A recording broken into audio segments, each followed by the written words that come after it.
Hey folks, Jimmy here. We got a rainy day up in Bud Lake.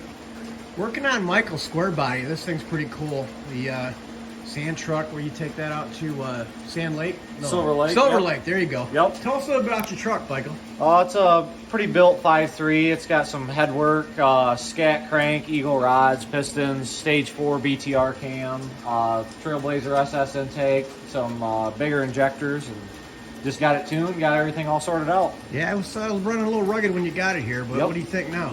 Seems to be great. All right, fire it up. Let's give a listen. It's a beautiful truck. I love it. There you go. Look at that.